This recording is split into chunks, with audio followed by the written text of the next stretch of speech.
I hope.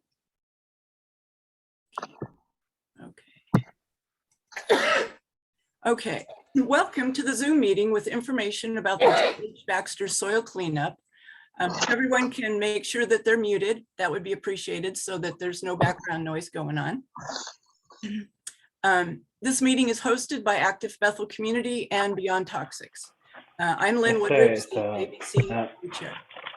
Lynn, are you going to separate the channels now? I'm going to introduce you first. Okay, sorry. I would like to introduce Thomas Monterey, our Spanish translator tonight, and he's going to wave. And then he's going to say something in Spanish for everyone so that everyone knows what's going on. And then I will mute him and he will become silent for the people that are wanting only English.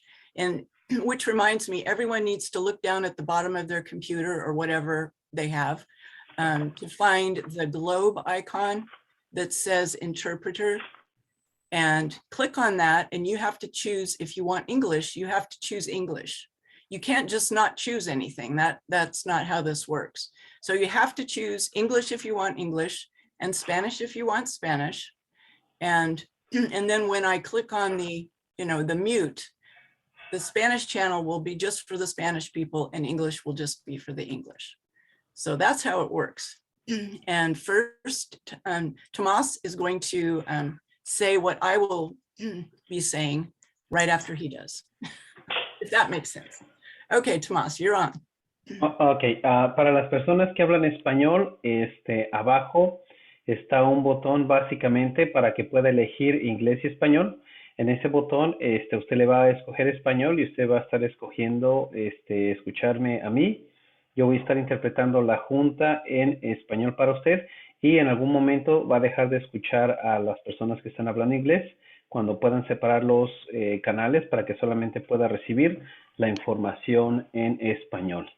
Si tiene alguna pregunta, mándeme un mensaje en el chat para yo poderlo ayudar si es que necesita ayuda. Gracias. Thank you. Thank you. Okay, now I'm going to be muting him and everyone make sure they have their English or their Spanish on.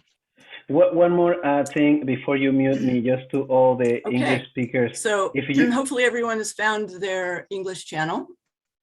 And tonight you'll be able to ask questions directly to the people working for the Department of Environmental Quality, DEQ, who are responsible for the JH Baxter cleanup operations. We encourage all community members to participate in this meeting. No question is a bad question. Please be respectful of everyone. This meeting will be recorded so ABC and Beyond Toxics can post the meeting for all who are unable to attend. The chats will also be saved. Join us on this call and please wave everyone when I announce your category. Our representatives from the Department of Environmental Quality, please wave. And some are on page 2. Okay. Yeah, on page 2 I see folks. Okay, great. 1 and 2, at least on my screen. Okay, and then Lane Regional Air Protection Agency. How do I find page 2? There's a big arrow over on the side, a big blue arrow. It's sort of in the middle. There's a phone logo. There should be a big blue arrow and it grays out.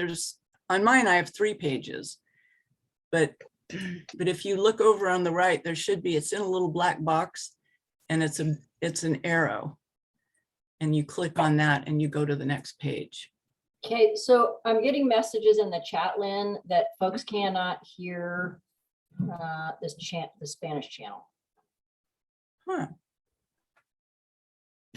Can you hear me now? ¿Me puede escuchar ahora? Well, Yes, if they have the Spanish clicked, Muy bien, then they ¿me will pueden escuchar have ahora? the Spanish ¿Van a channel. poderme escuchar si tienen el canal en español? ¿Todo bien? So if they don't have it clicked, then they can't hear the Spanish channel. Muy bien, entonces tienen que elegir clic para poder escuchar el canal en Okay, is español. there anybody else on here who is doing the ¿Alguien Spanish aquí channel that que we can talk to? necesita hacer el canal en español para ayudar? Because we know it works, because we Que practice. sabemos que funciona porque lo practicamos. Okay, I'm Muy going to bien. unmute Muy bien. Tomas. Tomas? He is He- unmuted. The rest of us can hear him. You might not be able to, but the rest of us can hear him interpreting as you're talking. So it's like talking Ok. side by side. Parece que nos están escuchando, nos pueden escuchar, entonces se los escucha bien. Can you hear me, Lynn? I can hear you. And when I mute you, you're supposed to go away. Okay, I think you did the opposite thing, but yeah, okay. Okay. So I'm going to mute you now. Muy bien. And it Para should los que work. pueden escucharme y Is it debe de estar working? funcionando ahora, está funcionando. Los que me están escuchando en español, Can ¿me everyone pueden hear mandar me? mensaje? Raise your Yes. hand if they can hear me. ¿Me pueden escucharme? Si me pueden escuchar Okay. a mí. It's happening at the same time. It's still, we're hearing Estamos you hablando. and him. Dice, sí, todavía siguen escuchándome a mí y a ella. A ella y a mí. Manage language. Lynn, what happened for me was if I went into the interpretation and I clicked English sucede and then para I mí said en la mute interpretación, original audio, como I'm mute only getting original the audio, English now. solamente So I reciben think el it's inglés ahora. possible that Creo que es the posible people que want the las personas- Spanish would go in and click Spanish and mute original audio and only get the Spanish. solamente interpretation. necesita básicamente I just hacerle did español. that too, Keith. Thank you for saying that because I Brilliant. both. That's fantastic. Entonces, So did everybody necesita- understand that? Click where you did the English. There's on the bottom, it says mute or unmute original audio. But Entonces if you want English, necesitan. if you want Spanish, do the same thing and you'll only get one language. Okay, I'm gonna give the same instructions in Okay, Spanish for the great. Spanish speaking. Yay. So do I do necesitan- unmute original audio too? I don't know Yeah. why I'm confused. I shouldn't be confused. I think you should leave yours as it is because it sounded like yours was working. Ya. Entonces necesitan escoger español y después hacerle Okay, well, donde let's hope dice it's working now. mute. Muy bien. Okay, so I think we got through the Lane Así Regional que Air ya llegamos a Protection la Agency. cuestión de la Agencia de Next Protección is del Oregon Aire. Health El Authority, siguiente es la Autoridad OHA. de Salud, OHA. If you could wave. Si pueden mover su mano o saludar. Yay. Yuli Cifuentes, ahí está. Muy Okay. bien. Senator James Manning, El senador Representatives Jeff Manning, Kenzie, she representante. can wave. Ellos pueden también mover su She might mano be on para que another sean. page, Puede ser en but I otra know she's página. here. Pero sé que ella está There aquí. she Ella is. es Kenzie Siesta. Yay. Muy bien. Okay, hi Kenzie. Okay, and Representative Julie Kenzie. Fahey's representative. Representante Julie Hasey es básicamente John Price. También pueden mover su mano para saber que están aquí. Los puede City buscar en las páginas. councilors, Y and los I know Randy consejeros de la Groves is ciudad. here. I know Ya sé que Randy está that aquí. Greg Evans will be here a little bit También later. Greg He Evans had va a llegar another un poquito meeting, más tarde en la junta. And Así que. okay, and Beyond Toxics, Y, Lisa y Arkin, Lisa Arkin de Beyond and Toxics también está aquí Marjorie invitada. Barberry I Barabo, know Okay. Liz halfway Spanish and halfway. and ABC Muy Executive bien. Board members. Lynn, Aquí está. Lynn, can you hear? That's you, Ed. Okay, and the JH Baxter core team. Lynn, Excuse can me, you there's a hear? woman on the screen right now and she's not getting audio. Is that correct? Lynn, can you hear? Lisa, She Lynn. signed timeout. a we minute can't ago. hear you, Lisa. Hmm. There's 70 people in this meeting. It's so fun.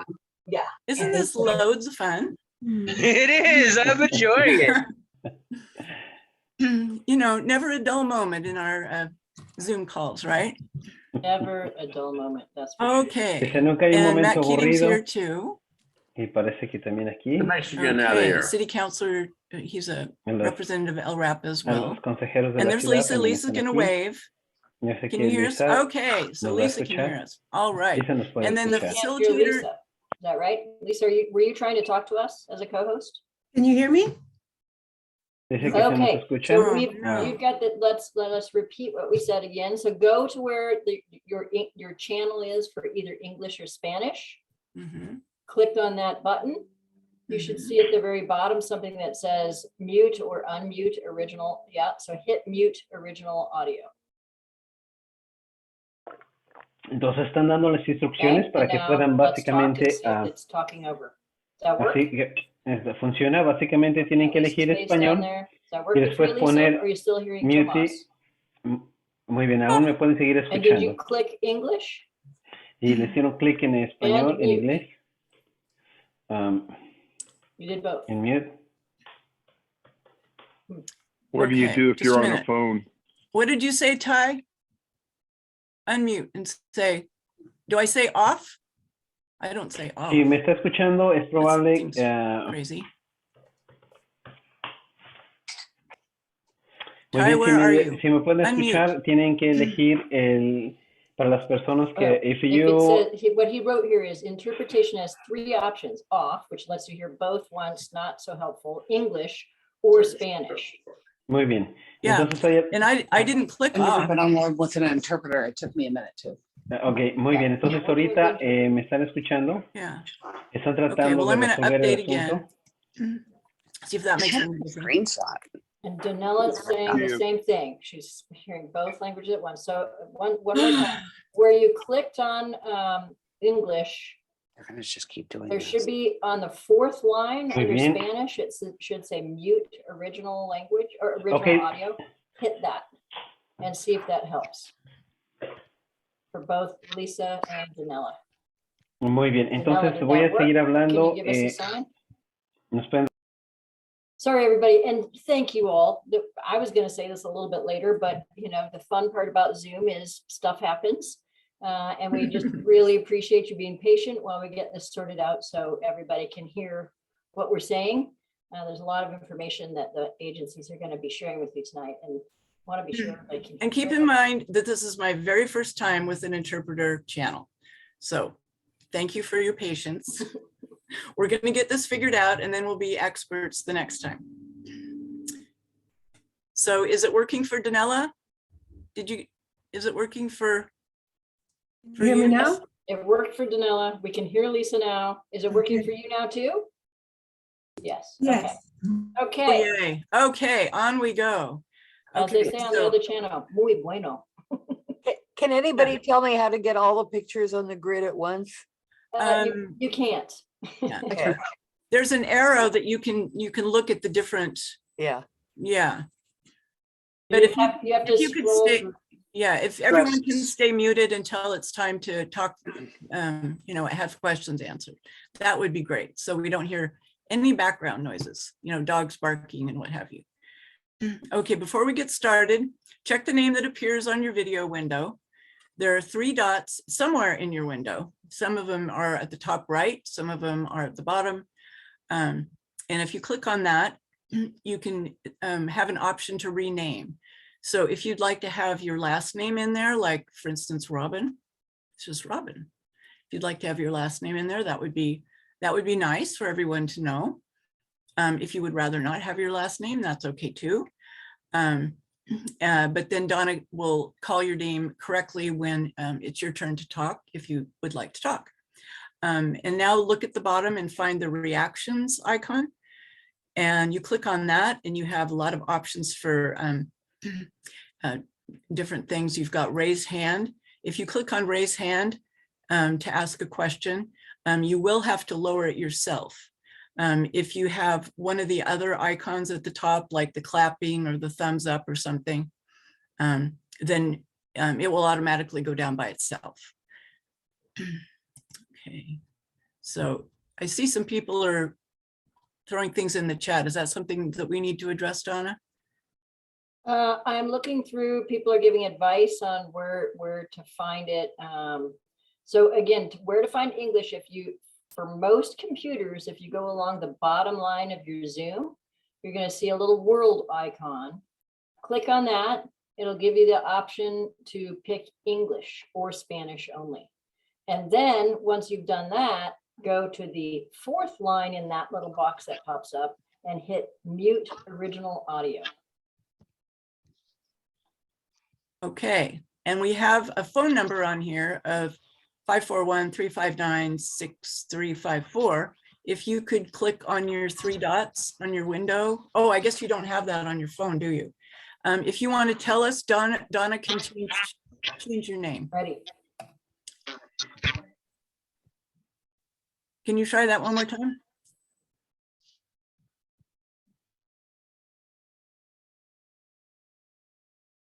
Okay. The phone number that ends in 6354.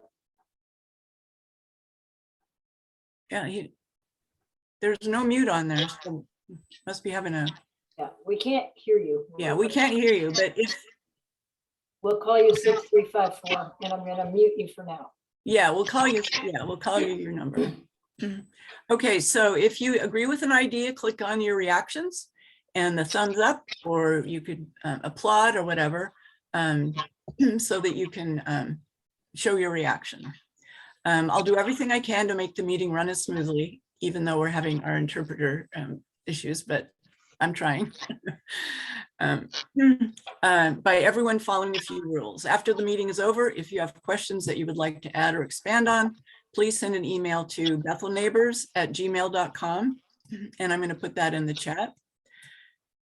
And you may also ask questions about environmental pollution and your neighborhood by sending an email to argery@beyondtoxics, aab@beyondtoxics.org. And we're typing these emails into the chat window for your reference. And now I'm going to turn the meeting over to Donna, who's our facilitator. And thank you very much. And thanks to everyone for being here. It's going to be a great meeting and a lot of questions are going to get answered. Thank you so much, Lynn. And thank you for being willing to host this meeting tonight for DEQ to be able to present to the community. Really want to thank you and ABC for doing that. And Lynn, I'm going to have you take over admitting people now while I'm chatting right now. So I just wanted to say thank you. My name is Donna Silverberg. I'm a mediator and facilitator. I am located on the north side, right at the base of Mount Hood. I have an external facilitation team and firm that works with a number of different agencies. And DEQ and the agency groups that have been working together on this issue are some of those, and as is the core team. So I'm really happy to be here with you all, and just want to ask you all, as Lynn just did, just remember to, if you could, keep yourself muted until we ask you to mute or to unmute, and if you could use the chat for questions. We will be keeping track of the questions both as we go right now, but also at the end of the meeting, we're going to be saving that chat. So we make sure that if we don't get answers to your questions tonight, we will make certain to do that soon. There will, this meeting, well, let me back that up. When working with the core team, one of the things we found was that, and we all agreed that when we focused on one particular topic with regards to JH Baxter, it was much easier for everybody to have a deeper conversation and deeper understanding of the issues. So tonight we're focusing on the DEQ soil that they sampled, the results of that, and their next steps. In a couple of weeks, the Health Authority will be having a meeting on March 1st to talk about issues around health that you may, and concerns you may have around health. So we're gonna, if you have questions for that session, we want to welcome you to put them into the chat, and we can let the agency know that. That's why they're here listening tonight. So we just want to get those questions. So we'll be sending more details next week about that meeting on March 1st. We've been thinking about this meeting and planning for it, this community meeting, for a really long time. And in our work with the core team, they urged that we, the agencies, all of us, wait to have a community meeting until there was something meaningful to share with you all. Well, tonight there's a lot of meaningful information to share with you all. And we have a number of agencies, as you saw here, that are participating together to share that information with you. Tonight, because this is a community meeting, we want to focus on the questions that community members have.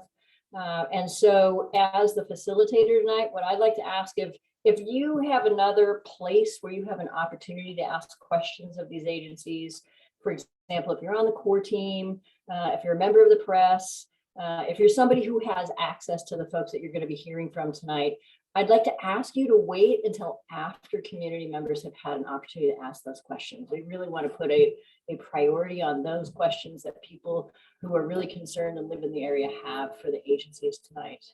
And the other thing I want to say is that as questions get asked, I'm asking the appropriate agency who has control, authority, to be answering those questions in the chat. So we're going to ask for, if you aren't one of those people at an agency that's tasked with answering those questions, please don't answer those questions for them. we want to let them provide the most succinct answer that they can. If we see a lot of the same questions coming up into the, yes, good, thank you, Tomas, into the chat, if we see many of them coming forward, we will be answering those in a kind of at the end of the session in a group. So just want to let you know that as well. To avoid distractions, there's going to be a number of presentations that are coming up tonight. And so to minimize the distractions that happen while chat is going for some people, two things. If you're distracted by chat, don't look at it. You're going to see numbers coming up. But if you are chatting, I want you just to be aware of the fact that the chat can bother people. So maybe wait till you see pauses in the conversation, pauses in the talk before you put that into the chat function. Okay, and then finally, we have found over the last 14 months that we've been working together that working together on this tough issue is leading to results. And so we ask everybody, I'm going to ask everybody here to do what the core team has done so well over the last 14 months, which is to treat each other with respect, to listen to what people have to say, to listen, to when you speak, to speak as though you're right, but the rest of the time, listen as though you might be wrong, and you might find some new things tonight that will help you to be engaged with your community and to understand better what the agencies have to say. So we're going to do our best. I think you've already seen this format can be funky. We're going to do our best to make it smooth. And with that, what I'm going to do is just let you know that we're going to start with a introduction by Leah Felden, the Deputy Director of DEQ. We're then going to introduce you to a story map to orient you to the space that we're talking about that the agencies have put together. If you haven't seen it yet, I think you'll be amazed by it. And then we're going to turn to DEQ to really get into the nitty-gritties of all this. We are hoping to have our have a question and answer period right around 7 o'clock. So I just want to let you know there is a little bit of time, maybe a little after 7, given the kerfuffles we had here at the start. So bear with us. And I would like to say welcome to Leah Felden. Thank you so much for joining us tonight. And Leah, take it away. All right. Thanks, Donna, so much. Thanks for the great introduction. Hi, everybody. I'm Leah Felden. I'm the Deputy Director at Oregon's Department of Environmental Quality, and I'm really pleased to be joining you tonight. As these meetings go, sometimes they're a little awkward. When I'm looking at all of you, I'm looking up here, and it probably looks like I'm looking off into space somewhere. And so I'm going to do the best I can to look at this little dot on my computer as I'm speaking, but just know that I'm looking at you when I'm looking up and watching the presentation. So I really want to thank you all for joining us this evening and taking the time out of your evenings. I know it is time out of your evenings, and I know this is an important topic and an important conversation that we're having about JH Baxter, the investigation there, and our cleanup planning. So we're here to talk about that with you. Thank you for taking your time. I really want to thank the active Bethel community for inviting DEQ and our agency partners to the meeting. This is a really helpful way for us to be able to chat with all of you, and the outreach that was done to let you all know about this meeting is great. So I also want to recognize we've already talked about the elected officials who I believe have joined us. We've mentioned that we have staff here for Representative Julie Fahey. We've got staff here, hi Kenzie, for Senator Manning, and I want to acknowledge also council members Randy Groves and Matt Keating. We really appreciate all of the elected officials who have interest in this and their partnership. You know, in particular, I do want to mention we've had conversations directly with Senator Manning, and he's been in particular a strong voice for the community and a great listener and partner as we work through this. And in addition, Mayor Vinnis also for her partnership, her engagement in these issues, her concern for the community and wanting to make sure that the community is safe. So thank you. If there are any other elected officials that I failed to mention who wanted to introduce themselves at this time, I do want to just give a little space for that. If there's any to raise their hand, I tried to look out for folks, but there's a good chance I may have missed somebody. So let me take a quick pause here.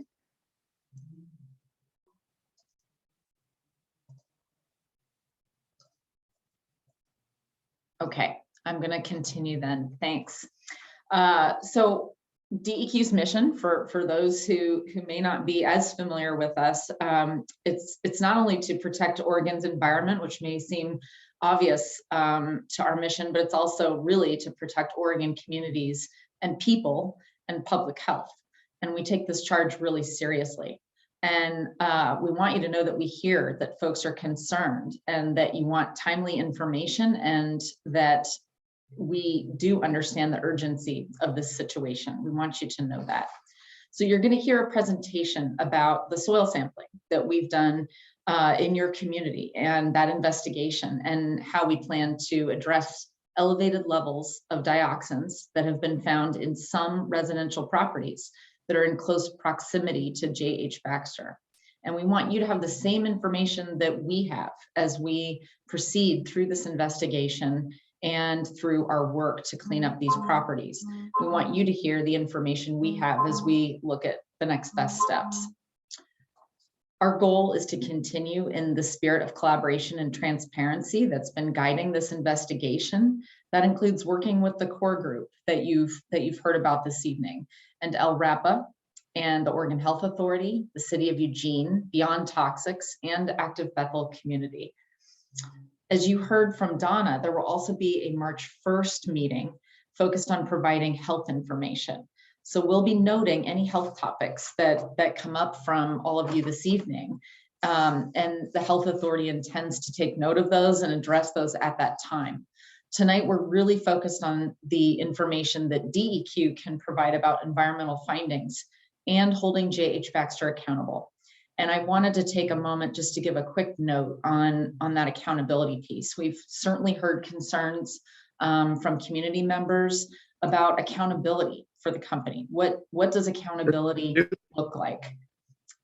Folks have heard that the facility intends to shut down operations, and so concerns have grown in terms of, does that mean the facility is no longer responsible or can't be held accountable?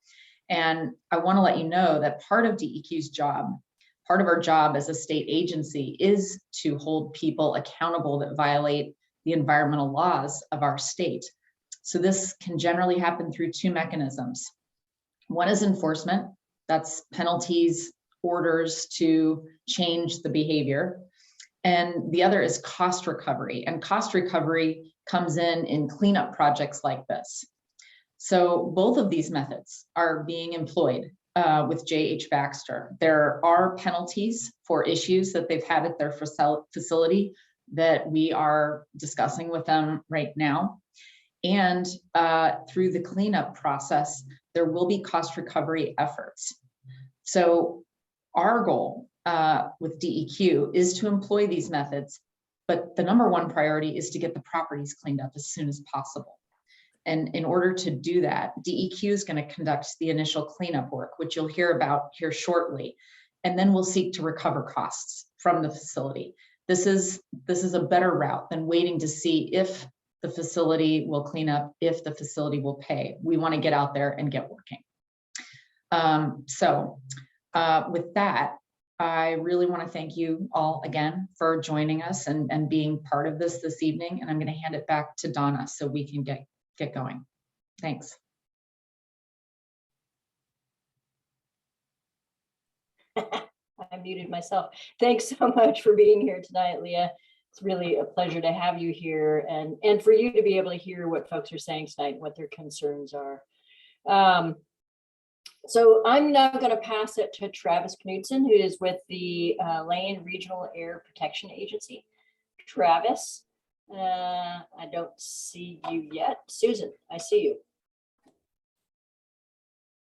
I just wanted to point out that there's a few people in the chat that I think are still having trouble with the to different channels. Okay, thank you. I see that now. All right, a couple of people who joined recently. We'll try one more time. It looks like one is on an iPhone. But anyone who's on a computer, there should be in the control bar of your computer or your iPhone, a space that allows you to select a language. It looks like a world icon. We want you to click on that icon and then pick the language that you choose to hear. And then at the bottom, about the fourth line in that little area, says mute original audio. We want you to hit that. And Keith Anderson says, if you select interpret, yes, there you go. Okay, hopefully that works. And we'll continue on. Thank you for saying that, Susan. I appreciate that. Travis. Yes, thanks, Donna. I will go ahead and jump into the story map here and explain what it is, as well as provide, using the story map, a little bit of background and history on JH Baxter and regulatory efforts that have been done with the facility. But first, I'll start off by introducing myself. My name is Travis Knutson. I am the Public Affairs Manager for the Lane Regional Air Protection Agency, and I'm going to, over the next 10 to 15 minutes, quickly move through this story map, which is an informational tool that was put together by the Oregon State University in collaboration with DEQ, LRAPA, the City of Eugene, Oregon Health Authority, and others, as a source of information on JH Baxter, to provide, as I mentioned, some of the history and background, as well as a place of reliable and true information on what is being done around the facility. I'll put into the chat real quick a link to this story map so people can access it and view it later. There is a lot of information here. It's very text heavy, so I'm going to be moving through it, what will feel relatively quickly for the sake of time, pointing out highlights, but please take a look at the story map and read it at your own pace to have a much better understanding of the history of JH Baxter and efforts that are being done.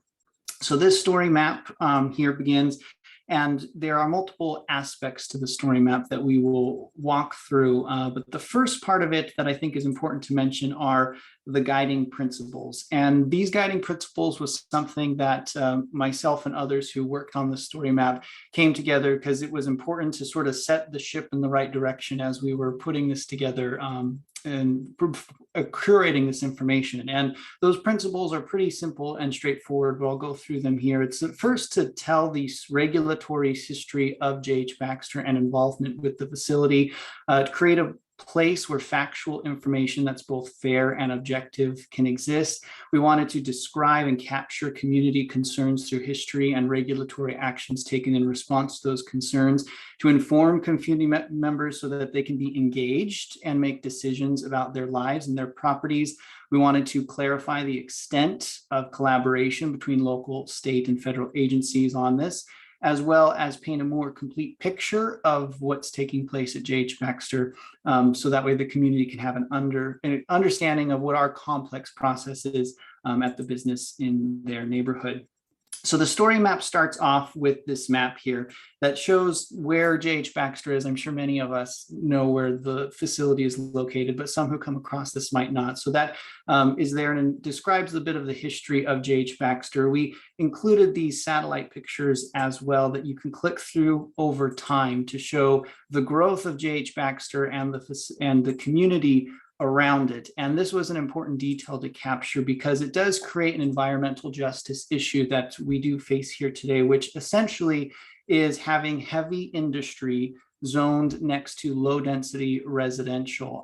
And this is an environmental justice issue. And when you ask, what is an environmental justice issue? We have things like a video here that goes into this topic and explains it in a short video that's easy to understand and just, and we felt this was an important resource to include with this information. It also does things like describe some of the regulatory authority, basically who's in charge of what at JH Baxter. So LRAPA, we're responsible for regulating the air quality or the air emissions from JH Baxter. The City of Eugene is responsible for wastewater at JH Baxter.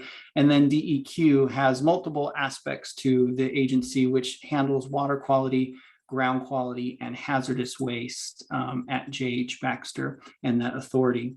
Another important or detail here that's included in this story map is a walkthrough, a Google Earth walkthrough of the facility. If you click on this button here, it'll take you to this Google map view, which is something you can click on and zoom around and read a little bit about the facility and what it does.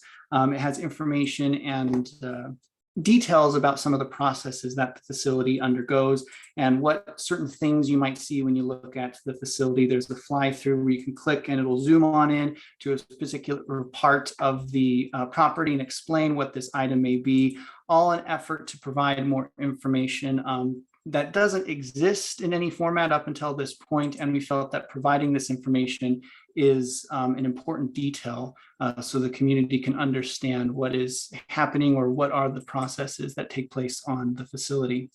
Another aspect that we captured in this story map that we felt was very important was a historical review of odor complaints that we have received from community members in West Eugene.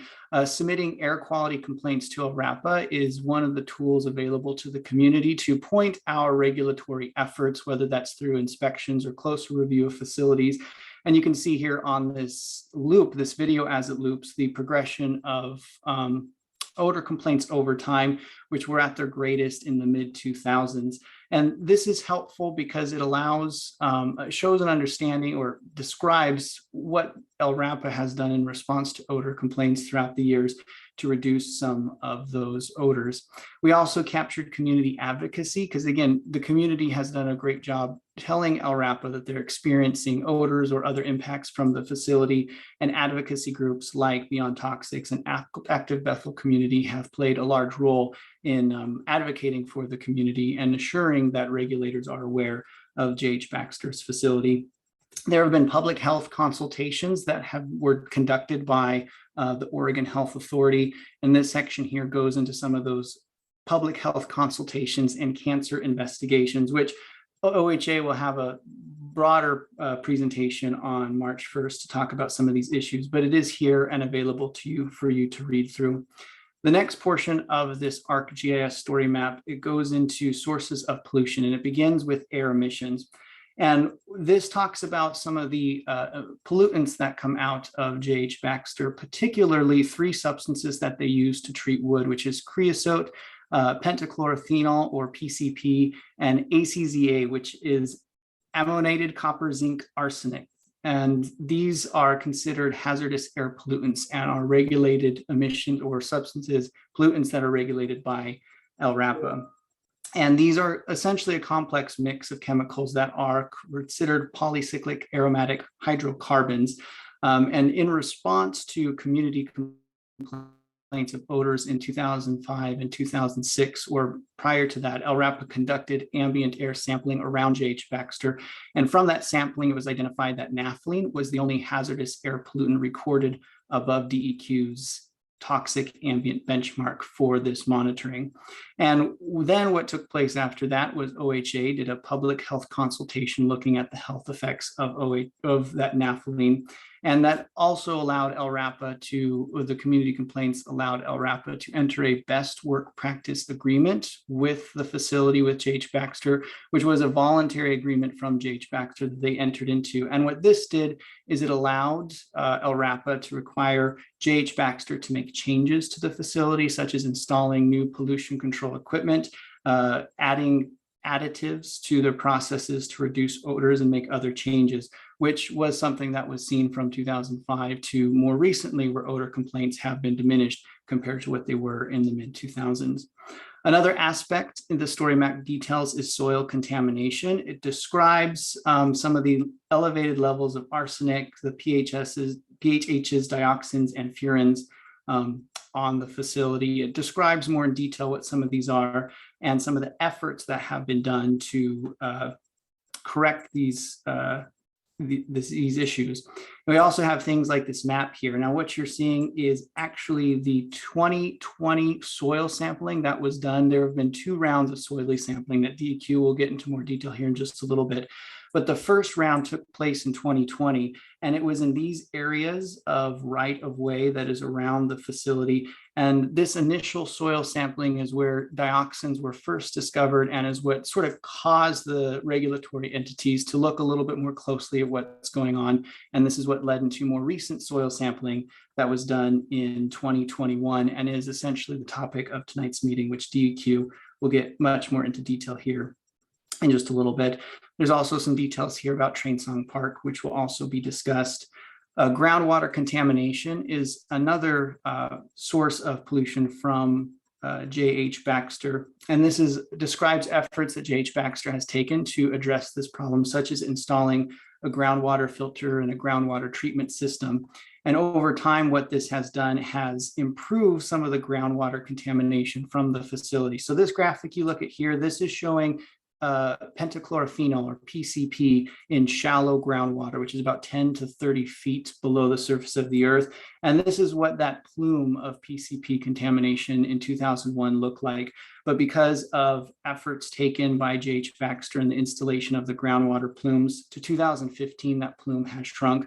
And the expectation is that the groundwater treatment system will continue to diminish that plume under the facility. And you can read more about this groundwater report here in this button. So that's a feature that this story map has, is throughout it, we have links and buttons that'll direct you to documents that are, agency documents that you can read about and understand more of things that are taking place at JH Baxter.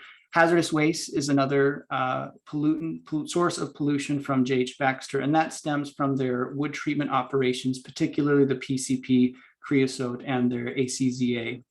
We included also a timeline of enforcement, and this was something we felt was an important thing to include because a lot of times when talking about Baxter, people bring up a history of non-compliance with the facility. So we went through and all non-compliance notices of non-compliance or civil penalties that were assessed against JH Baxter have been described here and written down.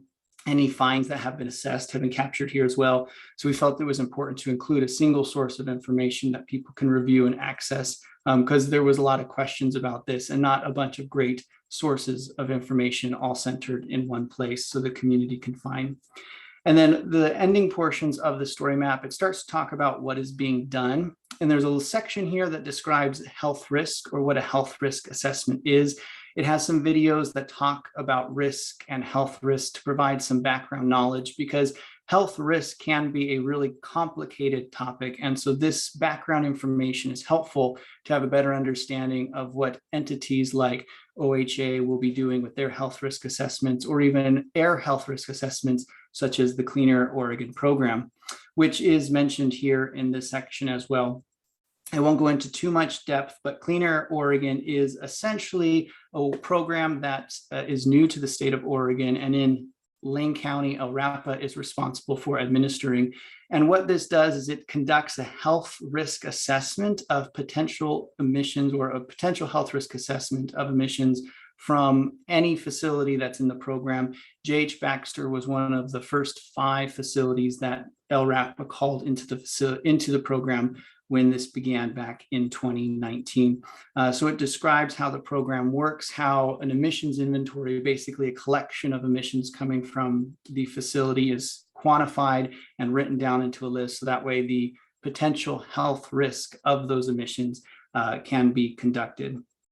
There's also links here to a specific facility webpage that LRAPA has on JH Baxter detailing the progress through Clean Air Oregon, as well as a Notify Me webpage where you can sign up to receive email notifications from LRAPA as facilities move through Clean Air Oregon.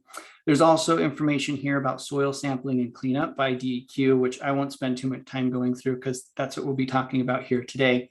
And then the final part of it is community input. It describes the core team involvement and the technical team and the 2 different groups and how they exist, which is this graphic here. Essentially, there's a group that is a bunch of regulatory entities such as ORAPA, DEQ, City of Eugene, where we get together and we meet and we talk about what each individual entity is working on regarding JH Baxter and sharing that information so we are all on the same page.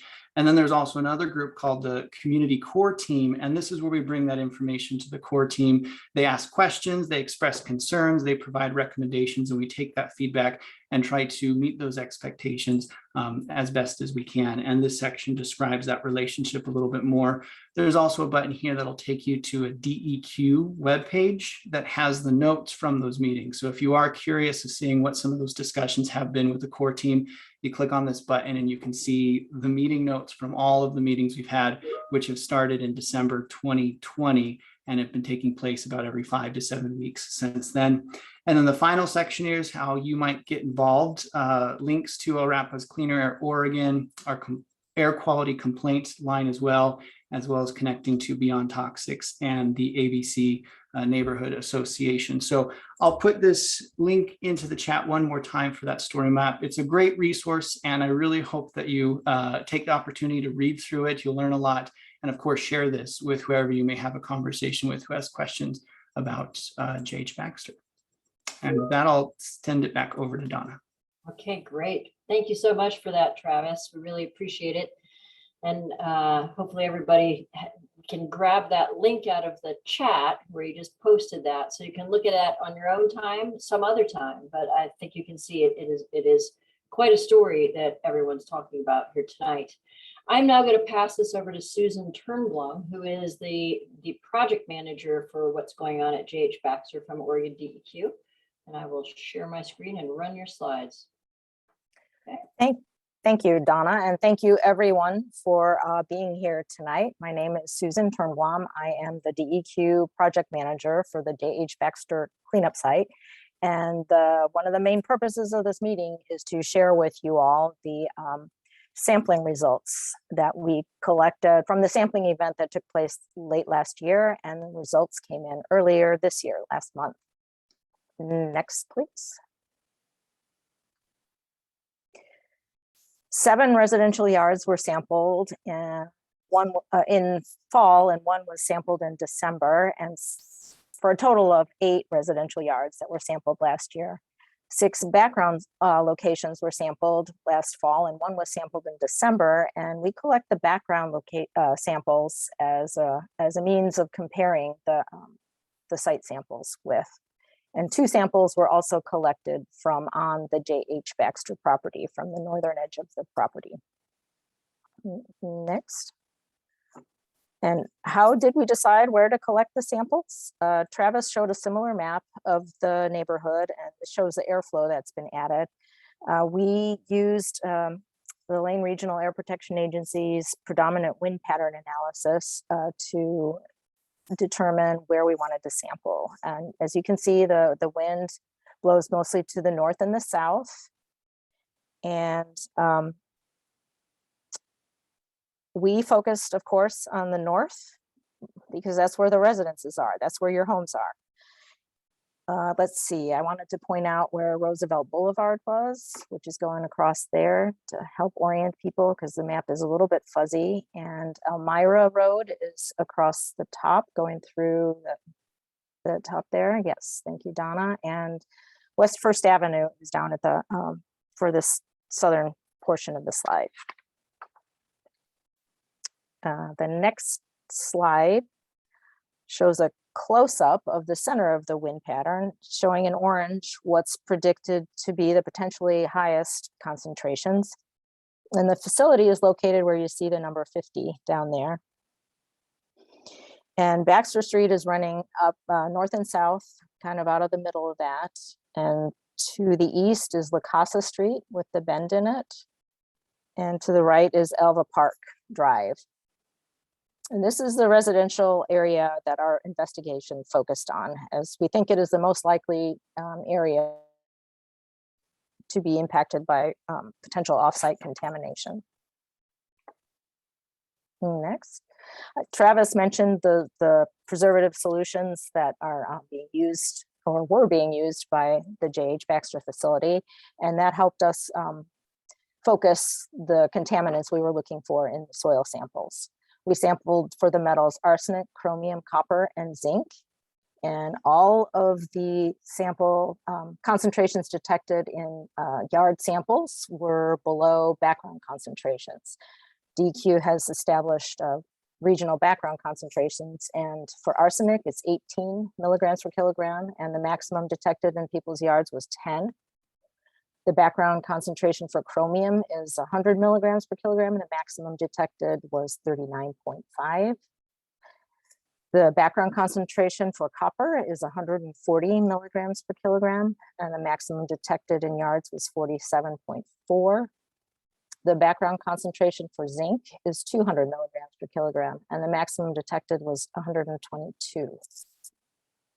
We also analyzed samples for a class of chemicals called polycyclic aromatic hydrocarbons, and these are present in creosote solutions.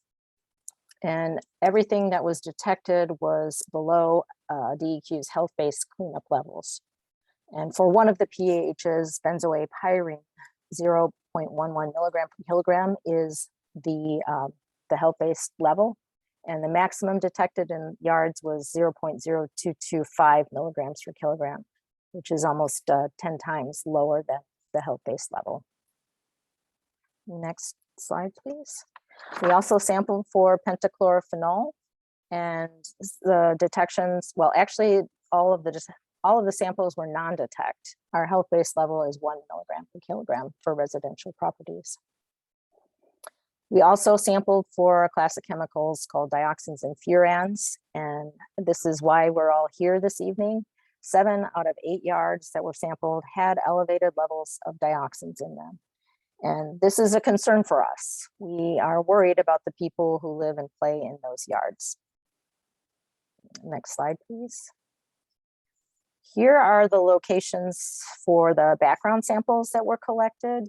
As you can see, they're quite a ways away from the Baxter property, and we picked these locations thinking that they wouldn't be impacted by contamination from JH Baxter. And as you can see, most of the parks and the other background locations have low levels. And the surprise was Train Song Park over there with 71 parts per trillion dioxins. And this is a concern, and we will be talking more about our plans for that park and further investigation in a little bit later this evening. So this graph is a summary of the dioxins sample results for that the soil investigation. And each one of these dots is a single sample, but the dots are each sample is comprised of made up of 50 subsamples. So 50 individual little bits of sample were put together in one sample. And this is a good way to sample because a greater area of the yard can be analyzed that way. Samples, as you can see along the furthest left of the graph, the samples collected from the JH Baxter property are high. They're between 100 and 150 parts per trillion. Right across the street, Roosevelt Boulevard, along the bank of that ditch there was lower. And as the next closest are the residential yards. And as you can see, there's a wide variety of concentrations, but there are 3 that are above 40 parts per trillion. And the background is low except for Train Song Park. And I wanted to talk about 4.7 and 40 parts per trillion. The green line for 4.7 parts per trillion is DEQ's acceptable risk level for residents based on long-term 26 years or more exposure. 40 parts per trillion is the level DEQ is using to prioritize cleanup that needs to happen quickly. This concentration is a level that's protective of children 6 years and younger who may be eating soil every day for more than a year. And that's why we're making sure that cleanup of these yards happens as soon as possible. Next slide, please. So DEQ and Oregon Health Authority have been in contact with residents, all the residents whose yards have been sampled. And if you are one of these people, or you are a neighbor that is concerned and has questions, please contact Oregon Health Authority toxicologist Todd Hudson. I have his phone number here in the slide. and his email, and maybe I think Todd is here to answer questions if you have them after our presentation. If he could, maybe if someone could put his contact information in the chat, that would be helpful. The next slide, please. Oregon Health Authority will be holding a virtual public meeting in 2 weeks. I think that's already been mentioned a few times, from 6 to 7:30 p.m. on March 1st. And they will be providing a presentation about dioxin and health issues on the properties that were tested. And there will be ample opportunity for questions and discussion about health issues at that time. Next slide, please. This is a map showing the initial area of our investigation, and the green properties are the ones that have already been sampled, and the orange properties are the yards that we initially were going to sample as the next phase, the second phase. And Keith Anderson is going to talk in a little bit about how we've decided to change that approach. Next slide, please. So if you are in an area, or you know you have elevated levels of dioxins in your yard, I'm going to go through a few things you can do to avoid coming in contact with the soil. I also wanted to stress that if you're outside of our area of investigation or interest, we don't think that it's likely that there's elevated levels of dioxins in your yard, but some of the things that folks who are concerned can do to avoid getting the soil in your mouth are to remove shoes and wipe your feet before entering the house, so you can avoid tracking dust from outside.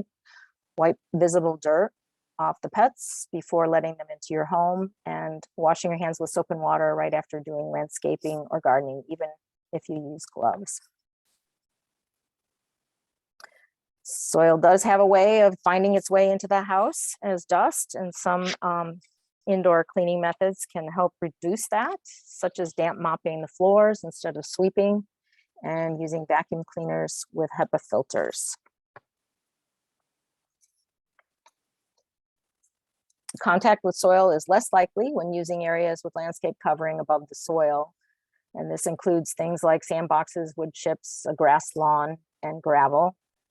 And we advise in areas, in yards that have elevated levels of dioxins, that not to play in areas with bare soil, and don't dig holes or leave piles of exposed soil. And one thing that I wanted to mention is that if folks have gardens, and you are out in your garden and you pick a radish or a carrot, please wash it before you put it in your mouth. And that's the primary way that folks can be exposed to dioxins, and is through ingestion or eating the soil. It's not so much from inhalation or getting it on your skin. Next, I believe Keith Anderson is going to talk about the expansion of the investigation. Thank you. Thank you, Susan. My name is Keith Anderson. I'm the Western Region Administrator for the Department of Environmental Quality. I'm responsible for implementing regulatory programs in 12 Western Oregon counties, including Lane County. Mike and Susan and others from DEQ are the team that we have working on this right now. I'm helping oversee this. I guess I wanted to just note that Susan did a great job of explaining the investigation to date. One of the things that we anticipated doing with this investigation was stepping out in increments. If you look at the slide that's up on the screen right now, the green areas are on the bottom, or the areas that we have samples already collected. We expected to move out into the orange and the yellow areas next. That was the next increment that we had planned. Once we saw the sample results that came back from the September and October sampling that was reported out in January, we realized that there's a greater sense of urgency associated with this, given some of the levels that we've seen. We've discussed this, and we plan to be stepping out further than we had planned. We think a bigger bite in terms of the next round of samples makes sense, because what we really want to do is find out, where has this material come to be? Where is the dioxin at a level that is concerning? We have identified 3 properties that we're really focused on cleaning up. We have other properties we know will need something done, and we want to know, where else do we need to be looking right now? So we have decided, either in conjunction with EPA or by ourselves, to take a next step out that's even bigger than we planned. We want to know, and want to know soon, where the contamination is, and then where we need to take action to do something about it. So we have begun planning the next round of investigation. Mike is going to talk about it a little bit more here in just a second, but want y'all to know, we do get the urgency associated with doing more and more quickly to know where all the contamination is that's associated with JH Baxter. Next slide, please. So we have had questions about ongoing compliance associated with the facility. Even though JH Baxter has decided to mothball their wood treating facility, they still need to comply with all the regulatory requirements that they have, whether it's water quality or hazardous waste or what have you. One thing that came out in a letter that Baxter sent to DEQ that raised some eyebrows for folks was suggestion that Baxter was planning to use their retorts to help reclaim wood treating products. Our hazardous waste program reviewed their plan, and we said, no, you can't do that. So we have made that clear to Baxter that that's not something we're going to allow. And I think they have plans to address that in a different way. Next slide, please. So you've seen in the story map, and you heard a little bit from Susan's presentation about other things that are going on there. There is a groundwater pump and treat system that we have a water quality permit for. They're going to be required to continue to operate that system and continue to do the treatment and continue to report about that. So they have to comply with their water quality permit requirements. And as I think Travis mentioned, Lane Regional Air Protection Agency continues to regulate the facility under an existing air quality permit. And I think I saw Steve Dietrich, LRAPA's director, yes, on the line. Steve, do you want to add anything there? Yes, thank you, everyone. Steve Dietrich, the LRAPA director. Thank you for this time. Glad to be here this evening. But the existing air permit that's been issued has all the requirements that still need to be met, whether or not the facility is operating or not, which comes to controlling emissions on anything that is operated, monitor emissions, and report to us just as the permit outlines. So that is still in effect. I'll stop there. All right, thank you, Steve. Bottom line, we understand the urgency associated with the information that you're hearing today. We understand your concern that we continue to take action to ensure that Baxter is complying with their regulatory requirements, and we're doing that. That's definitely something we plan to continue to engage in there with Baxter. So I'm going to pass it on to Mike. Next slide, please, and let Mike talk about next steps. Thanks. All right, thank you, Keith. So my name is Mike Kaczynski, and I manage the Cleanup and Emergency Response Program in DEQ's Western Region out of the Eugene office. I'll be talking a little bit about our high priority sites program, our request for assistance from the U.S. Environmental Protection Agency, and the work that we'll be doing over the next several months. So when DEQ received the sample results in early January showing the high levels of dioxin in residential yards, we requested Baxter conduct additional work, and we gave them a pretty short timeline to do it. They told us that they could not afford to pay for that work, and so that they couldn't do the work. And this is where DEQ's high priority sites program comes in. It's called our Industrial Orphan Site Program, and it provides funding for DEQ to do the work, But in order to access those funds, the responsible party must be unknown or unwilling to do the work or unable to pay for the work. Next slide, please. So because Baxter did not agree to do the work as we requested, we have determined that they are unwilling. And we're waiting for financial records from Baxter to determine if they are able to pay. And the term orphan might cause you to think that Baxter can just walk away, but that is not the case. Deputy Director Leah Felden earlier talked about accountability, and DEQ does want to assure you that we will do everything we can to recover our costs and hold Baxter accountable. And one example of that is earlier today, DEQ filed a lien on the 3 parcels that make up the Baxter property. So we are starting that to set those things up. Next slide, please. So last week, DEQ requested assistance from EPA. They can bring a lot of additional resources such as sampling, cleanup, and removal actions, additional community engagement, as well as a lot of additional technical expertise that we can consult with. So they're currently evaluating their capabilities and also the available data and other information to gain a better understanding of the project. And we're going to know more about EPA's involvement next month in March. Okay, next slide, please. So as mentioned earlier, our main priority at this time is to clean up residential properties with dioxin levels over 40 parts per trillion. So we have a couple of slides here that'll show our current plan and some of the timing. But please know that we continuously receive new information and things can change. But as of right now, this is our plan.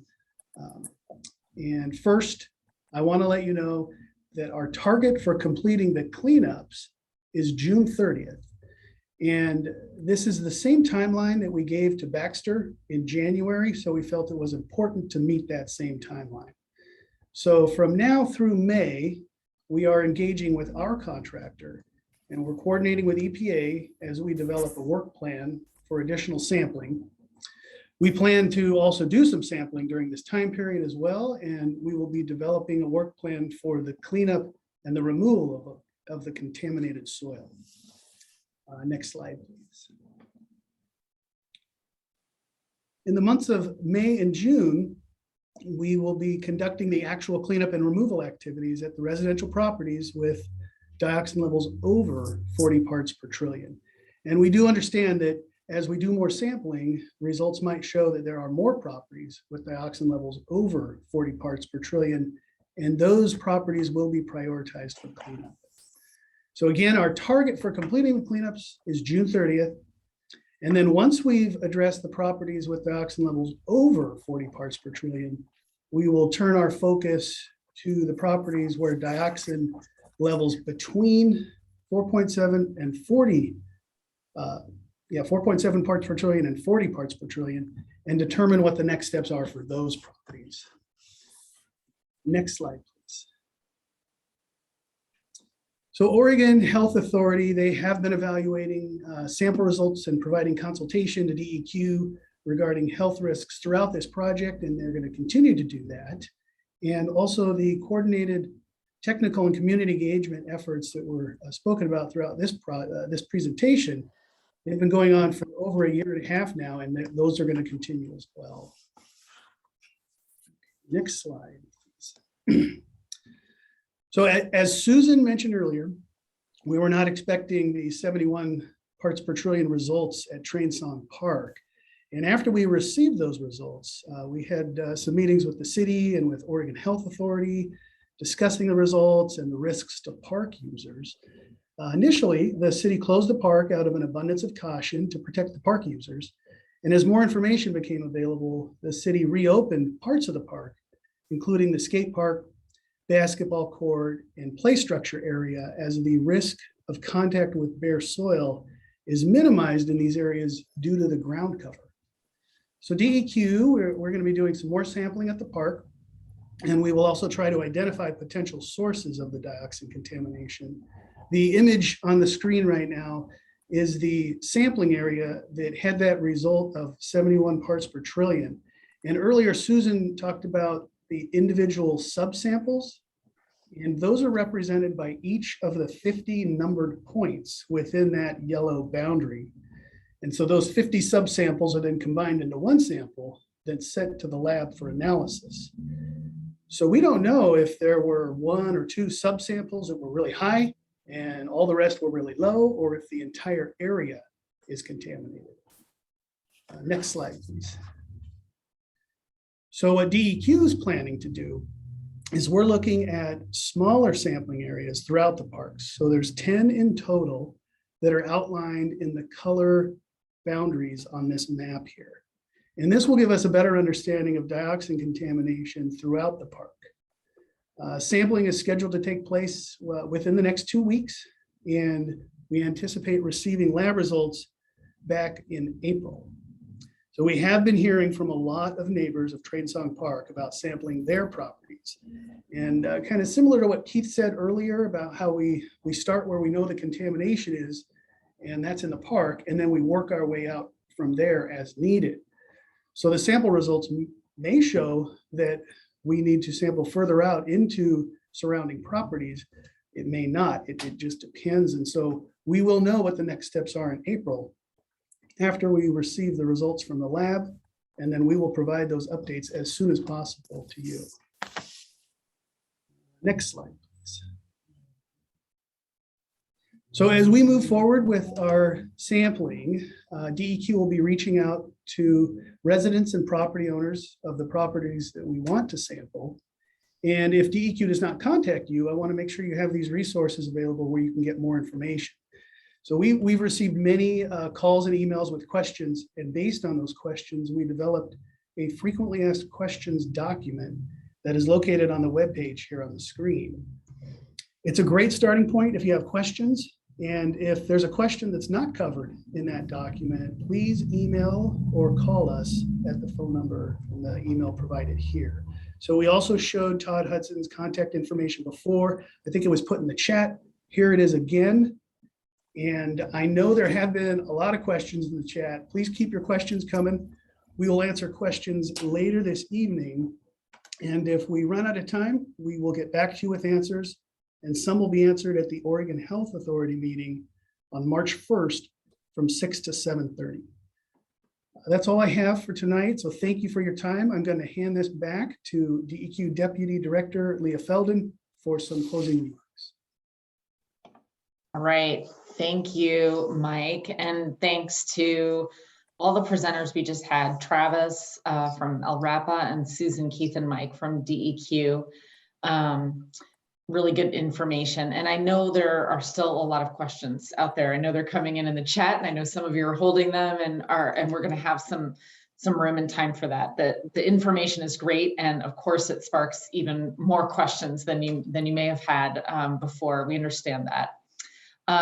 So as I mentioned earlier, we also tracked closely the health questions that are coming up, and we want to make sure that our OHA colleagues who are truly the health experts can incorporate those questions and responses into their presentation for the March 1 meeting on health, and really have a robust conversation around risk and what this means for people's health at that meeting. I want to reiterate DEQ's sense of urgency for the need for quick action in terms of more sampling. You heard from Keith a bit about the change that we've had in terms of a strategy for sampling. At first, it was going to be just to expand to a few properties. Now it's just going to go out further. So the next wave, if you will, of sampling is going to go out further so we can get more information on more properties all at once. The priority remains, as we've said, really cleaning up those properties where we have found unacceptable risk levels of dioxin. So that is a focus of ours, and getting prepared for that cleanup is happening at the same time in parallel as we prepare for the additional soil sampling.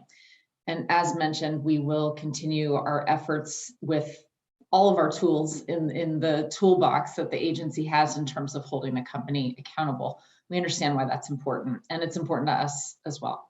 So thank you again. I want to hand things back to Donna, and we're also going to hear from our community organizers who've helped so much with this meeting and with all of the efforts over the last year and a half. So thanks. Donna, back to you. Great, thanks for that, Leah. And I think as you were talking about all of the tools that are available to you, one of the tools that has been incredibly valuable over the last 14 months anyway, has been the partnership with the community members. And many of you who are on this Zoom tonight have been part of those conversations. And two organizations in particular, the one that's hosting us, thank you again, Lynn and ABC for doing this. Lynn and Lisa Larkin at Beyond Toxics have really been incredible voices and power and encouragement for keeping going on all of this. So I really want to thank them and give them an opportunity to share with you all just how you can get involved with them. And the way that they have been organizing ideas and thoughts to bring to the core team and share with the agencies. So Lynn, do you want to go first and then Lisa? Sure. ABC is part of the core team. We have several members on the core team, and we've been providing community input and how urgent everything is. And we've made sure that everyone treats us like a person rather than data. And that's been my main thing, that I've really encouraged people to put themselves in our shoes. And also ABC was instrumental in the soil sampling, and Susan can agree that there were only two of the homes that were agreeing to do the soil sampling, and they were saying, well, maybe it isn't worth doing. And boots on the ground ABC went door to door and got the rest of the homes to sign up for the soil sampling. So it may never have happened if not for ABC. I'm giving myself a pat on the back. So anyway, that was one good thing ABC did. And then also, I would love to have everyone on our email newsletter list. I send out a newsletter every month and show all the different events that are going on. If you have a computer or any way to get online, go to activebethelcitizens.org. And on that page, you'll find a little thing over on the right that will give you a place to put in your name and email address. And then you're automatically entered into our newsletters, and you'll get those newsletters every month. And then also there's a list of all the different committees that ABC has. So if you are interested in making a difference for our community, check out the different committees, and all the contact people are on there. So again, you're all welcome to join our ABC family. Okay, great. Thank you, Lynn. Lisa.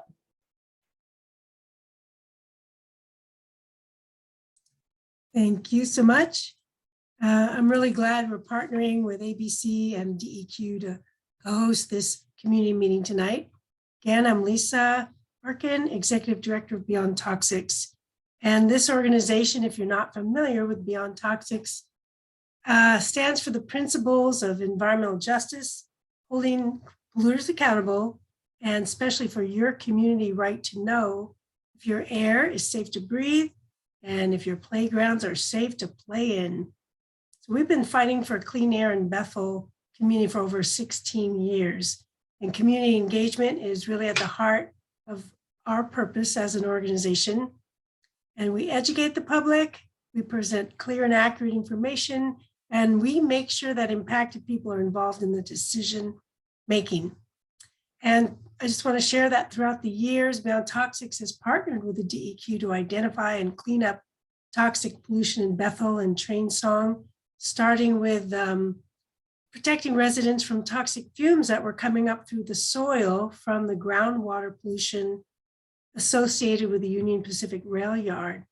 And as well, making sure that Union Pacific reimbursed folks for the polluted drinking water wells and local properties that were impacted by that groundwater, and installing vapor barriers in homes in Train Song to stop poisonous fumes from accumulating in basements and crawl spaces.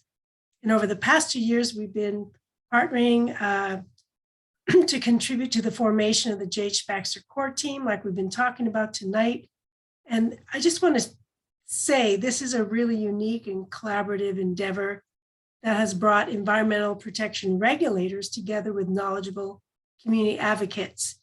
And the whole purpose is to understand the depth of contamination at the JH Baxter site and to figure out its impact on the surrounding neighborhoods, as we've been talking about tonight. And it's an exciting new model of community engagement that, as far as I know, has not been tried elsewhere in Oregon. And so it's working successfully to break down historical barriers that tend to exist between agencies and impacted communities. And we found there are so many benefits when agencies hear community perspectives and learn to respect and trust the lived experience of residents whose health and property and well-being are harmed by air, water, and soil. And being part of the core team, we've been able to provide a lot of great feedback and input. For example, the community provided very valuable insight to the agencies when we were able to see a draft of the soil sampling plan. And as a result of our recommendations, some important changes were made to improve the final soil sampling protocols. And so I really want to say this here tonight, that Beyond Toxics will continue to stand by the community. We'll do everything necessary to ensure the community is treated with respect and is given every opportunity to regain clean air, healthy waterways, and safe soils where kids can play in their own backyards and their own local parks. So I'm inviting everybody who's interested to attend our monthly community coalition meetings. These meetings are focused on environmental health for Bethel, and people who attend these meetings are given newly developing information about what's going on with air, water, and soil in Bethel. And in this process, they become civic leaders and propose winning local health protection policies for our communities. So I'm going to just quickly share a flyer so you can see just visually about the West Eugene Community Coalition meetings. And also in the chat, Arjorie has put contact information so you can figure out when they are, the dates, and get the links, but they're open to everybody. And it's really a great chance to find out what's happening right there in the minutes. So thanks again. I want to shout out to Arjorie and Grace and Yesenia and other folks on this call associated with Beyond Toxics. Thanks so much. Wonderful. And just in case you've not been looking in the chat, they've been sharing links that you can get to their websites and get to them so you can connect with them. So thank you both very much. And for all of the core team members that are here, I know I've seen numbers of your names as I scrolled through the pages of how many people are here tonight. I just really want to thank you and say it's been an honor to work with you all, helping to facilitate the conversations. And for those of you who have been interested or wondering about this core team that we've been talking about, it was something that we designed at the start of this when DEQ called and said, can you help us with this issue, and working with the community, was to bring together this smaller group where we had an equal amount of community members and agency representatives. The numbers grew as we started realizing that there were more agencies that we needed to bring into those conversations, but it did stick. And we really were looking for people who could represent and reach out to community members about what was going on in your community, what was your lived experience, and an equal amount, a balanced amount with the agencies that were at the table as well. So we really want to encourage you to talk with Lynn's group, with Lisa's group, with Arjorie and others to participate that way. They are representing you at that core team. And as a result, I've been watching the chat and seeing people saying, so glad to see that there are results that are happening. And results are happening. So stuff is happening. Love the comment about the clean air, and realize there are also some difficult questions there that you all have. And I do see Kate and Martel there. What I'd like to do is as we move into the question and answer is two things. One is the meeting was scheduled to end in 5 minutes. All of the agency folks who can answer your questions have agreed to stay here until 8 o'clock. So if we need to go over, we can. I know some of you community members can't, and so Really want to give those who need to leave for family reasons. If you've got a question, I want to push you to the front of the line so you can get those asked before you need to go. And I see Kate and Martel there. Final and is that I've asked Dylan and Lynn, I think Travis was looking as well to see, are there some questions that kind of bunch together or one theme that's coming along? So I'm going to turn to them in a minute too. But Kate and Martel, you both have been waiting patiently with your hands up. So please. Kate? Hi, thank you so much. So I live on Bell Avenue, which is a direct path to Train Song. It's a one-way street. My concern is, and this is related to health, so I can ask those later, but being that you guys did your ISM or IMS, I think it's ISM testing, and it's so close to where the junction is to Bell, when I had a conversation with somebody at the DEQ, they told me that you guys don't have a lot of people to do testing randomly through some of the residents. And my concern is because you want to get down to the bottom of where the dioxins may have come from, why they got there, and again, doing sampling in 2 weeks of where the higher levels are. I want to know why you guys are going to wait to possibly test residents that are so close to those dioxins because they're so high versus, and I know it takes a month and a half to get the sample back. So why are you guys waiting so long to possibly test residents in the area versus doing it now? Great. I'm not sure why. Yeah, great question. And I see someone in the chat saying that too. I'm going to turn this to Mike, since you were the one talking about that Train Song area, and see if you can answer that for Kate. That is a good question, Kate. And I think that one of the questions we need to answer is, where is it coming from? If it's coming from, if we find that it's coming from air deposition, then that could definitely be something that covers a large area. It could have been pushed in from some other development or something like that. And so it's too soon to tell exactly where we should go from the samples that we're taking right now. But so we're going to know in April whether we need to go out further into that neighborhood where you live, or whether there's some other pattern within that area that was sampled before. So yeah, it's hard to be everywhere. So we really need to focus on where we know there's contamination, and we know it's right there in that area that was on that map. So. Okay, good. Thank you, Mike. Martel. Yes, thank you very much. Can you hear me okay? You sure can. Thank you. Hey, thank you. Appreciate it. Definitely I'd like to thank everybody that's been involved in this. And I know it's your jobs, but it's a lot of work and can be a lot of headaches. But the two questions I have, they actually go in opposite directions. The first question is CERCLA involved in the JH Baxter case? And if so, did they deem this as an orphan?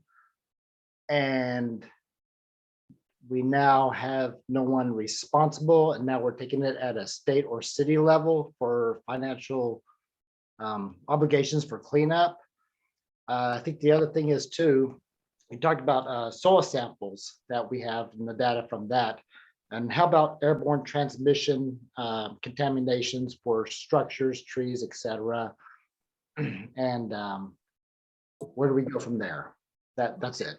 Okay, great. So we'll start first with the CERCLA and the orphan designation and who then is responsible. I'm going to go to Mike again. I see you waving your hand there, Mike. Yeah, so that we don't know yet. We have asked for EPA assistance. It was just last week. And so we will be able to answer that question after they are through doing their evaluation. And that's going to be in March. So next month, we will know the answer to that question about CERCLA. Right, thank you. And do you want to say something about is there anything from the soil samples that's suggesting that there might be airborne impacts to people or trees or environment? Just in general or in Train Song? Martell. Oh, you just put yourself on mute again. There you go. Sorry about that. Just in general. Well, the evidence from that Susan showed on the maps with the air modeling from El Rapa, that was what we are using to say that it is coming from Baxter in that area just north of the facility. Okay, great. Thank you very much. That's it for me. And what I think I heard, the map shows you right there near Baxter.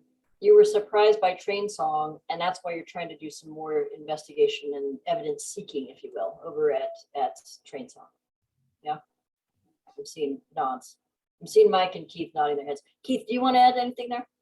You know, I guess the only thing I would add is that while we believe the contamination that's in proximity to Baxter is likely to be associated with air deposition, we don't know what the source of contamination at Train Song is at all. Right. We know that dioxin preferentially binds to soil. That's why we're concerned primarily about people eating soil. That's the thing that makes dioxin a problem. So we're the air pathway of it getting on trees or getting on buildings isn't as concerning.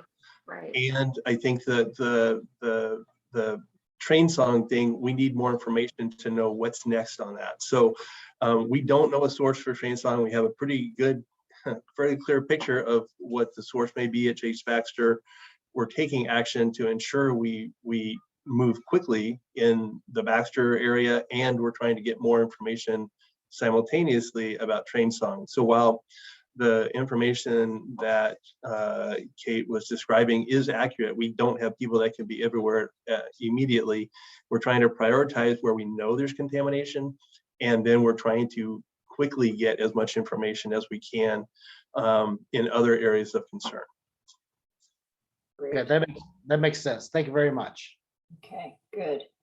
And I'm looking, I wanted to get those two hands that were up. I see you there, James. Hang on one second. I want to just see from my chat watchers, is there a question that you're seeing popping up in the chat over there? Dylan, Lynn, Lisa, anything that you saw as we were going through the presentation? Hey, Donna, this is Travis. I've been watching the chat, and the questions have come up, but so far the conversation seems to have been addressing a lot of those questions. Okay, great. Perfect. Thank you. And I agree with Travis as usual. So. And there is that one question that I now have seen a couple times of, will you be testing to the south of Baxter? Mike? Sorry, go ahead. Well, I had to address that in the chat in response to Councilor Gross. Good question. And you know, as we've been discussing, ingestion of soil is the way that people can be impacted primarily by dioxins, unless we're talking about, well, in this case, that's the concern we have. So for industrial properties, there's a number of things. We don't think there's as much likelihood of exposure. People are on industrial properties less than they are on residences, and industrial workers don't typically eat soil regularly for some period of time. So the sort of priority of the investigation right now is absolutely in the residential areas in the north, you know, to the north of Baxter. We're going to try to reach out, as we discussed earlier, so we can get a pretty, you know, good idea of what and where the contamination is.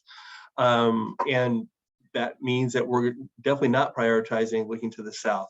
I'm not going to say we will never do that, but for now, we have lots of work to do in areas where we have real, you know, clear picture of there's something going on and we need to do something about it. So we're focusing there.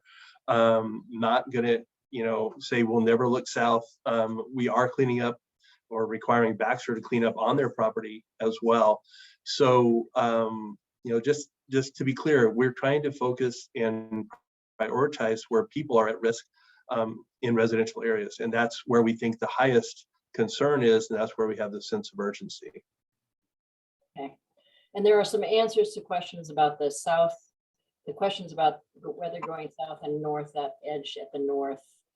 And yeah, there's some more answers there. So with that, I'm going to there. Yeah. Yes, let's go to James.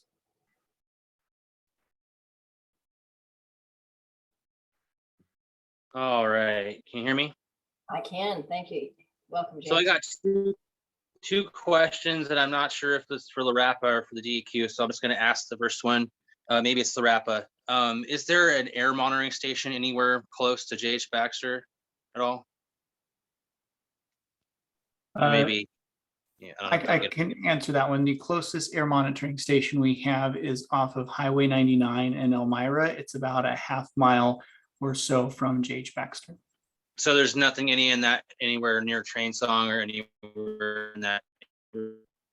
Okay. The second question I have is, does LaRapa even have the proper air monitoring station to monitor for those toxics that JH Baxter puts out that you mentioned in your presentation?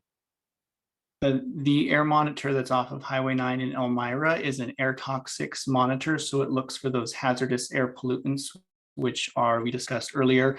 In the state of Oregon, there are about 9 hazardous air pollutants. And so one of those is a half mile from JH Baxter. Okay. All right. Well, thank you for answering my questions. I appreciate it. Yep. Thanks for coming tonight. And let me see, let's see, there's questions about the health of the people who work there. And so I think those health questions that I'm seeing popping into the chat, those will be addressed on March 1st. I don't know if anybody wants to say anything quickly about that now, but Kate, I see your hand back up.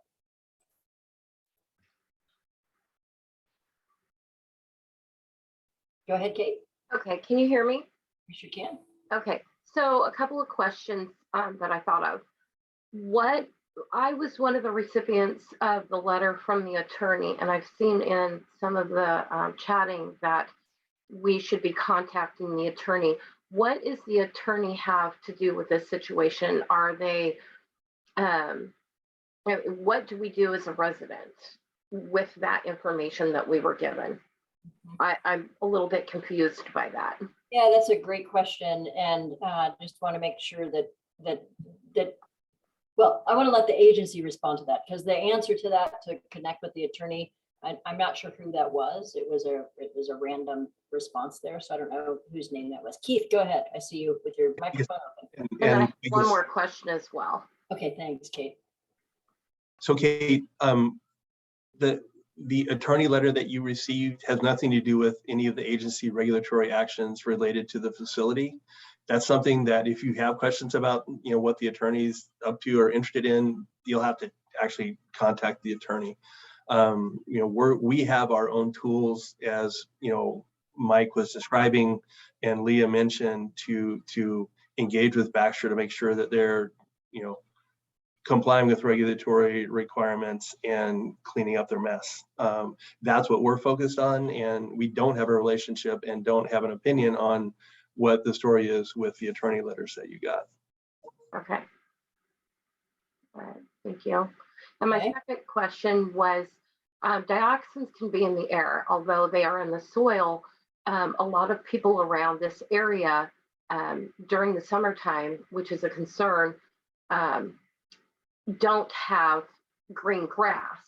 And so when you're outside and you're mowing your lawn and you go over those piles of dirt that become dust, you breathe those into your system, and we all have mucous membranes. So those go into your system rather rapidly versus ingesting dirt into your stomach. So with respect of that being said, that you have to ingest it orally, orally can be those mucous membranes. So if there is not a concern so much that we're eating it versus, taking those precautions of coming in, making sure you dust, what can you tell us is the difference, why you're concerned more with one versus the other? I think this is going to be a question that gets answered in 2 weeks. Okay. But I kind of hate to have, I don't know whether Todd, if you want to say something quickly about that, or if that's really something for 2 weeks from now. I'm asking Todd Hudson there. Hi, Kate. Thanks for the question. I just want to make sure that I got the question right. You just wanted to know like about inhalation versus like ingestion. Right. Okay. Well, when we do inhale, you talked about the mucous membranes and basically when large particles are intercepted within our nose, then it becomes something that's swallowed. And that's why our biggest concern is ingestion. And when we're considering like coming into contact with soil, we consider all the different ways that people do, like including putting their hands in their soil, but also like things that may be like blown and then go into our nasal tract. I hope that answers your question. Well, and I think the concern is because you guys are waiting so long to try to test closer to train song, the summer's coming up. So to me, health-wise, that's an issue, and wondered if you guys are going to update those people when you possibly might, if it comes to it, if you guys are going to test those soils so that we have definitive answers as residents, how we can take special health precautions that are that close to train song with that many parts per trillion, which is very high levels of dioxin, whether it has to do with JH Baxter, a combination of living across the street from Union Pacific, which I know you guys monitor all the time. So I guess being that close to train song, which we're only a couple 100 feet away, to me that heightens my senses of what precautions again that I can take as a resident outside versus what you've told us, since we are not going to be tested. So Donna, let me take a shot at this. Kate, I understand, and I totally hear your concern about not being tested sooner. We need to know more about where the contamination from that is we found at train song comes from, and that's the best thing we can do to help understand where we need to go next.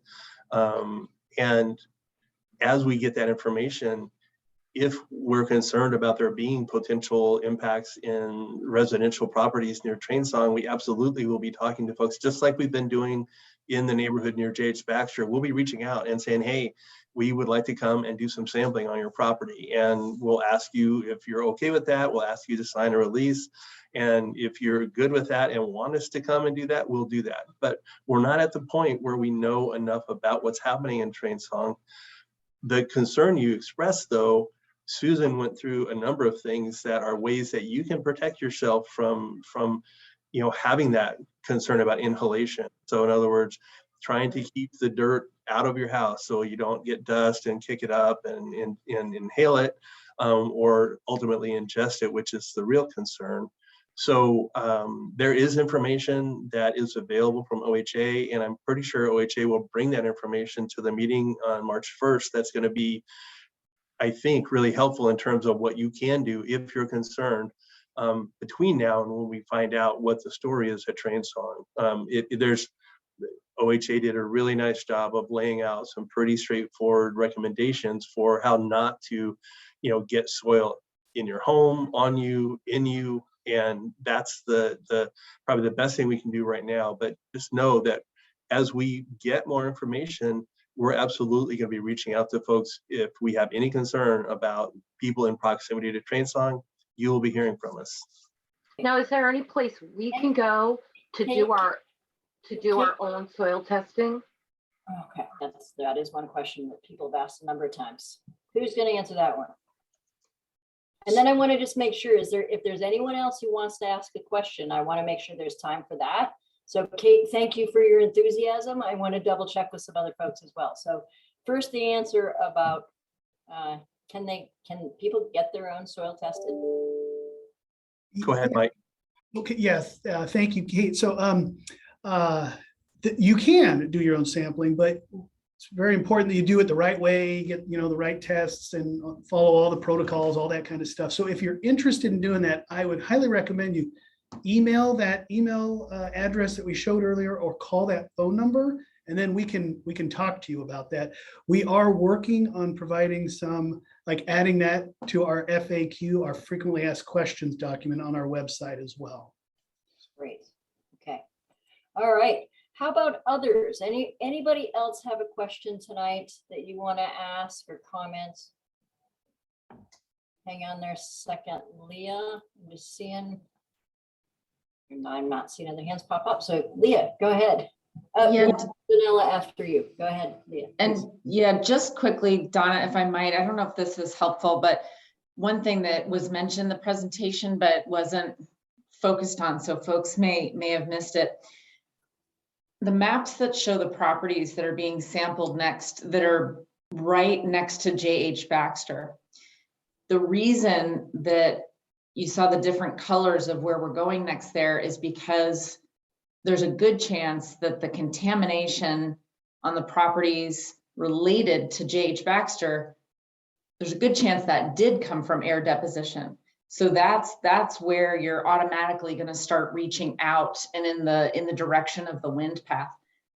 Train Song Park is different right now. And the reason is that we don't know necessarily that anything caused air deposition to place dioxin in Train Song Park. So I don't know if that helps at all, but what we still need to find out in the sampling is where did it likely come from? Did it come from somewhere via air deposition, which means, yeah, we would go to other properties around, or is it possible that when that park was developed, that dirt might've been trucked in from somewhere else, something like that, where it might be confined to the park.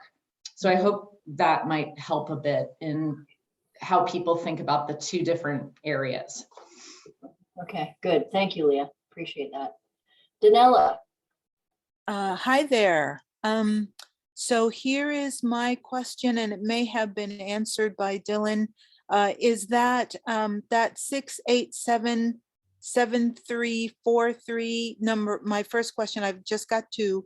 Is that the phone number that we need to contact, the phone number and email if we want to find out about doing our own soil testing?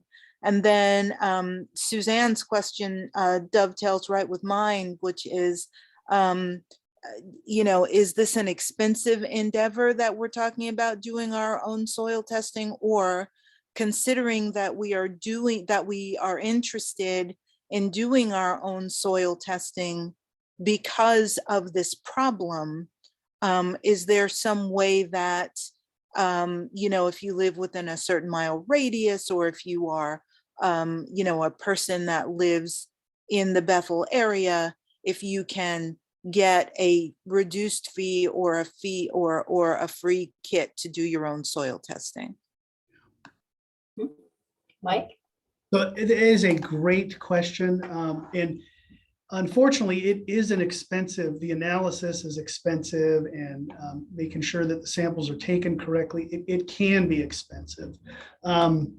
The number that was on there on the chat, and it's gone now, but the 687-7343 number, as well as the email address. Yes, if you are interested in doing your own sampling, then please call us there.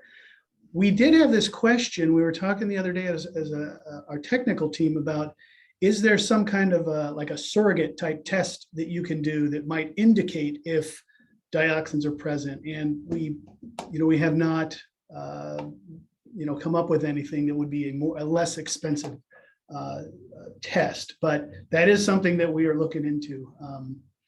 So yes, just call that number and we'll provide you some guidance on there, as well as updating that frequently asked questions document. Thank you very much.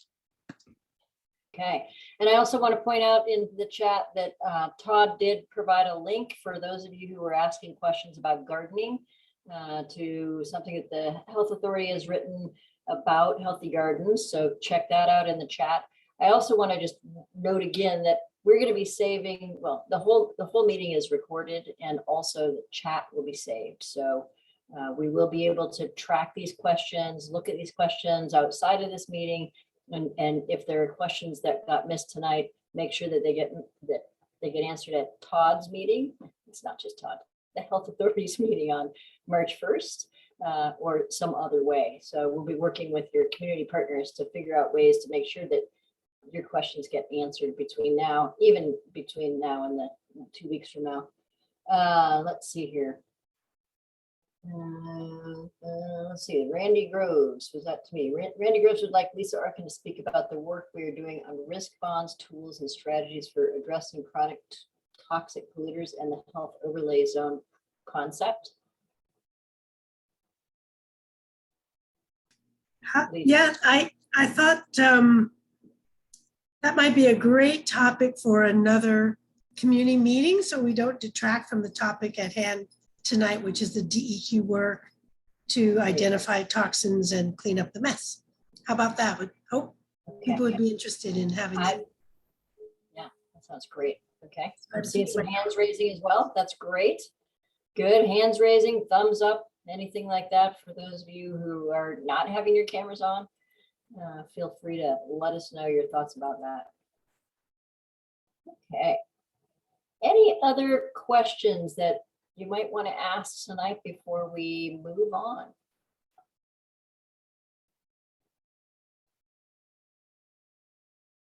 Okay.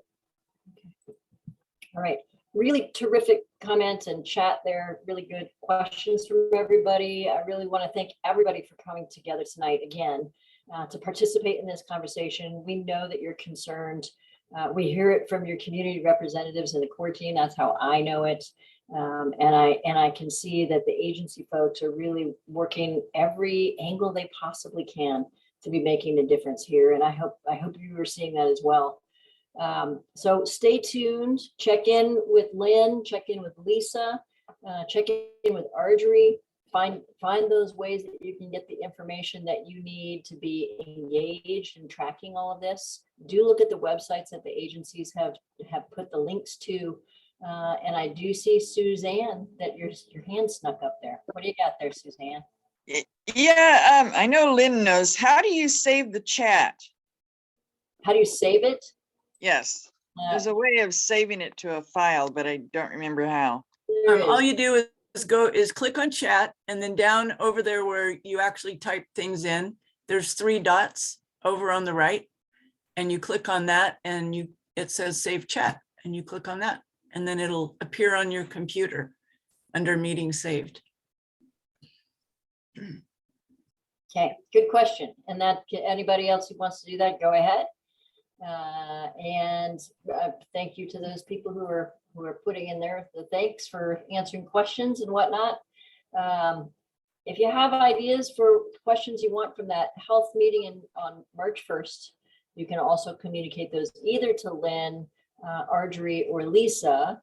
You can also communicate them to Todd, who did put up his email earlier. Letting him know what some of those questions are will help him and his colleagues to prepare for that meeting.